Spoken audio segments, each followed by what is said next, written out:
Hi, I'm Gabe Bolkosky, violist in the Bayberry String Quartet, and what you're about to hear is an interview with a dear friend and colleague, Anthea Kreston, about her time in the Artemis String Quartet.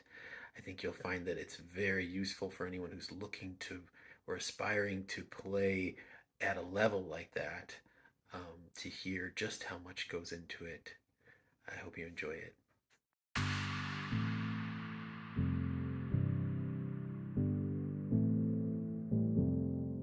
So I was a member of the Artemis String Quartet, which is Germany's premier string quartet, and it's been together for 30 years, and it is the pride and joy of all German people and many people from other countries as well.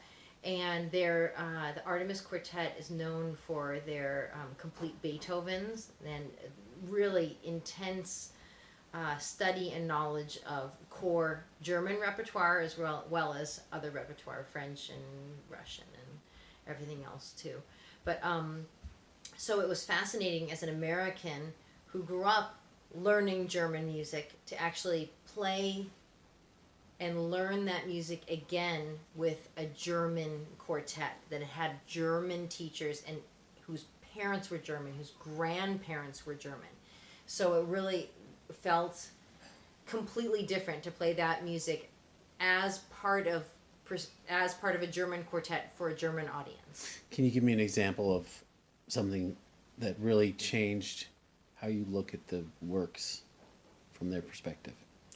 Um, I guess I would say the biggest difference was that I felt that the works were integrated with the audience, that there wasn't anything fresh or new for them. It was like almost like coming back to their favorite soup. Like if you have your favorite soup, you're going to have the soup that your mother made. Mm-hmm. And they were happy to be there and eat the soup. Mm-hmm. And they were happy to hear the same piece over and over again. Um, you could play standard repertoire, and you could play. It wasn't unusual. I was there for 4 years. I think that we would go back to the same venues every year. Often we played 6 times a year in Vienna, 3 double performances, and I think I played the same repertoire sometimes at the same for the same audience within those 4 years. Like you could play Death and the Maiden, And they didn't care. then you could play again the next year, not play Death and the Maiden, but then the third year play Death and the Maiden again. Same group, the same hall, the same audience, and it was just like eating that bowl of soup. Yeah. And those melodies are melodies from their homeland. Right. And so the melody that is a beautiful melody for us actually has a different meaning for them. Yeah. It may not be exactly the same melody, but it has a meaning that's a historical or like something from their childhood. Mm-hmm. So it really had a different, it felt so integrated with the audience. It felt so the same. And the way that we structured our repertoire is that we had a series of concerts that we would repeat, our own series. We had that in Berlin at the Philharmonie, which is where the Berlin Philharmonic plays. We had also down in Munich and in Vienna and in Bremen also. And so each of those places we went to 3 times a year. So with three sets, and we would do the doubles in Vienna. So every year we had to have 3 full programs.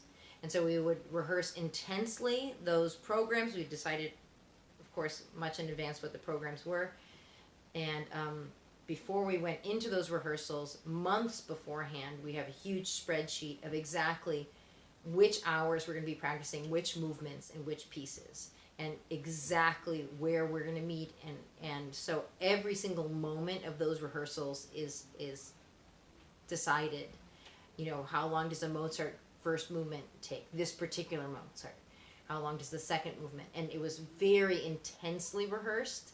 And then before we would go out to do the first series of concerts, we would do 2 and sometimes 3 house concerts. But they were like incredible house concerts. They would be in Berlin, and they would be someone's penthouse apartment that would be like the entire top floor of like a half of a block, and they would have huge pieces of artwork, and the 2-story ceiling, or someone's castle in Brussels. We'd go and we'd stay there, and then we'd rehearse, and then we'd play the first house concert there. So these house concerts were like, hundreds of people were there, Right. and often, they were very exclusive, and food was amazing, and I'm not so knowledgeable about the culture and the people, but there were often like movie stars, and like, oh, that person's here. I didn't know anything. I don't know anything about that. So they were very fancy affairs. And then you would go out for our cycle of concerts. So in the very bare minimum, we're going to be playing that concert in Berlin, Munich, Bremen, and 2 in Vienna. So you're going to at least have those 5.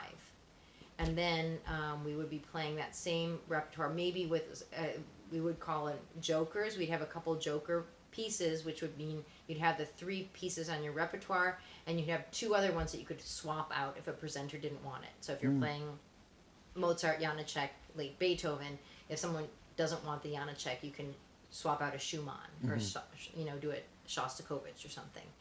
So, but each one of those we must have played on those series, 30 times at least. But yet every day when we got to the concert hall, we had an hour and a half or 2 hours of intense rehearsal before the concert. So describe that. What makes it intense?